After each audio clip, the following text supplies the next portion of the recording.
What is up, everybody? Welcome back to another episode of Retro Hoop Collectibles. Um, we were checking some cards. We got some stuff going out to PSA. A big old fat stack of stuff. Huge. I'm getting into, much like I got into Shingun. I'm getting into Cam Whitmore pretty big. Those of you that follow the Instagram at Retro Hoop Breaks, you guys know my affinity for Cam Whitmore. As is my affinity with any Rockets player right now. We were trash for a couple years there, and we got some really good picks. That kind of leads into what I wanted to talk about today because I came across something recently. I want to say recently. Let me make sure I'm completely transparent about the timeline of all this stuff.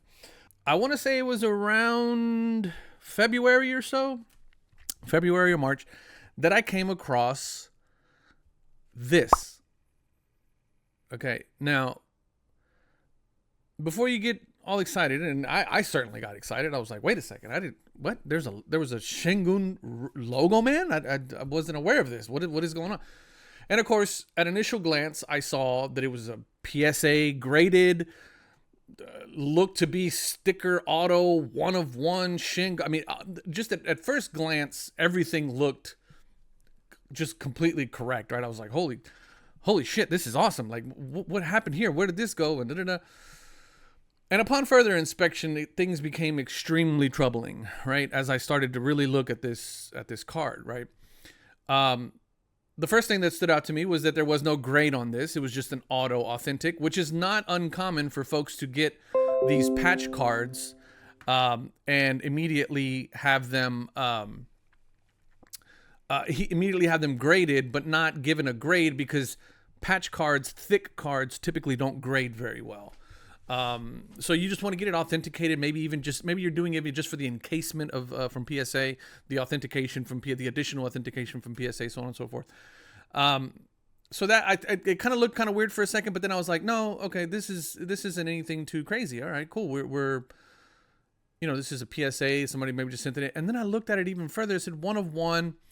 And then I looked at the patch. The patch didn't really look weird. It's not how they cut Logo Man cards. It's not how they're cut from Panini. But two things that added some sort of, I guess, validity to this card at first glance was it's in a PSA slab and it was sold by Probstein. I apologize if I'm butchering that.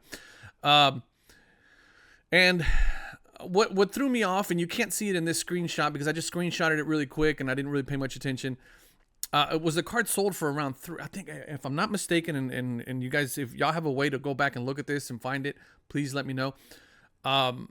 If I'm not mistaken, the card sold for around $350, $350, something like that, which is ridiculously low. I knew at the time the market for a Shingun RPA was around $1,700, $1,800. And so when I saw this one for $300 and the logo man, nothing made sense as I started to dig through this.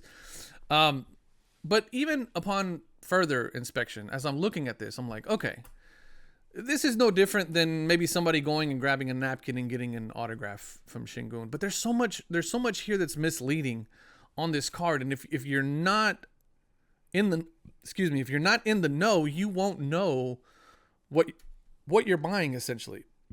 And so the one of one really throws me off on this. I mean, I think that's in and of itself misleading.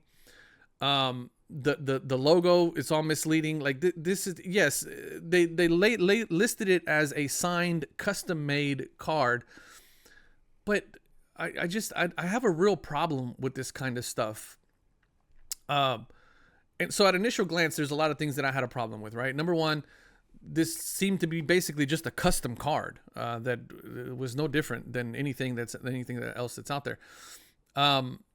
But then the autograph is what was really throwing me off. And then the fact that Panini, that PSA authenticated this autograph, which, I'm always down to bash PSA, but at the same time, if it's an autograph and it's authentic to them, doesn't matter what it's signed on, whether it's a basketball or a card, or in this case, a sticker, whatever the case may be.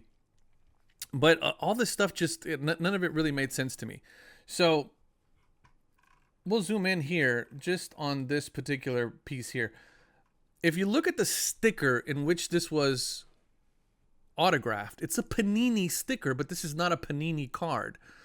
So there's a couple of things that really bugged the shit out of me on this one. Like, somebody must have peeled an autograph off of one card and then pasted it on this custom card, and then cut a piece of a jersey off and then put it in here. Like, there's so many things that are wrong about this in the way that this card was constructed in an effort to look like a logo man, one of one. Did they put a rookie badge on here? No, they didn't. Okay. That would have been just the worst if they had. But and then the one of one thing that just kind of really throws things off. But listen, I don't think there's anything wrong with making custom cards, right? If you're gonna make a custom card, there's plenty of guys out there that make amazing custom cards. But then to send it to PSA and then have PSA authenticate the autograph. Let me be clear. Authenticate the autograph and then encase said card. That really, I would imagine that PSA, regardless of whether or not they thought that autograph was authentic, would have rejected something like this. This is not what you want in terms of a PSA authenticated slab and a card. I have a lot of. I would be okay with them authenticating a piece of paper with Alperen Şengün's autograph on it, right? Then this, because this is to me is very misleading.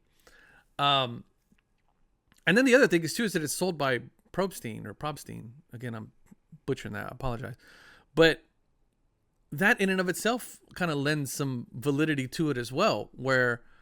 And I'm pretty sure they load tons of cards a day. They're selling. I mean, they're big for a reason, right?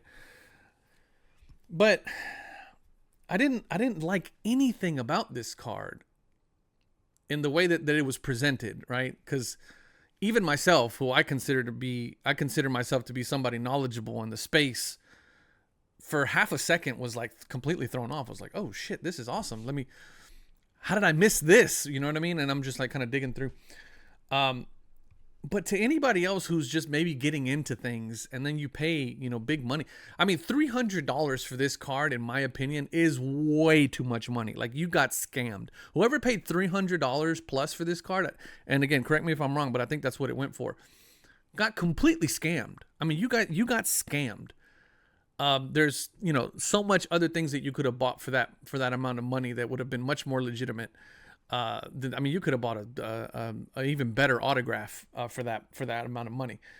But they got scammed. I mean, if I'm a scammer and I want to scam people out of their money, I'm gonna go print a card, rip off the autograph from a $20-$30 autograph card, slap it on this, create this thing, send it off to PSA. They're going to authenticate it, and then I can throw it up on eBay as a custom one of one, and then turn around and sell it for 3x 10x the money that I got into it, right?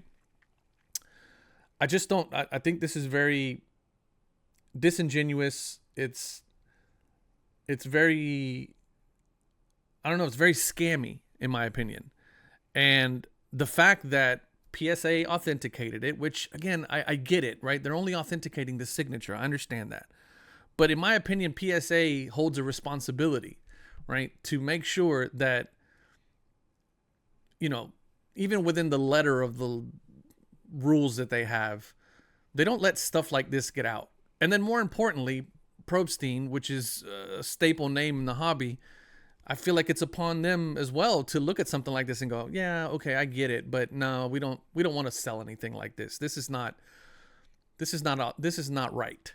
Yes, it falls all within the rules and the rules were followed and all that stuff. Technically, yes, but this shouldn't be out there. And it damn sure shouldn't have sold for $350, $300+. And then, I mean, if you look at the back of it, I mean, the back of it just, it says, congratulations, you received an authentic Alperen Şengün autograph. This trading card is not licensed. The patch embedded is from no specific game or event. I mean, they basically just took right out of the book of Panini when it comes to these patches. And that bothers the shit out of me. The sale, I can no longer find it on eBay, so I don't know exactly what the number is. However, if you look up the cert number, the certification is still there in PSA's website, which I think, I mean, okay, rightfully so, but you guys let me know if I'm reading way too much into this or if this really concerns you too. Because if stuff like this can get by two, let's call them institutions in the hobby, being PSA and Probstein, that actually listed the auction and sold it, I think that's concerning. That's not what we want. I don't want this kind of stuff getting put out there and then people buying it thinking that they're buying something cool and it's just total garbage. I appreciate you guys' comments as always. Let me know what you think. Let me know if I'm overreacting. Let me know if I'm underreacting.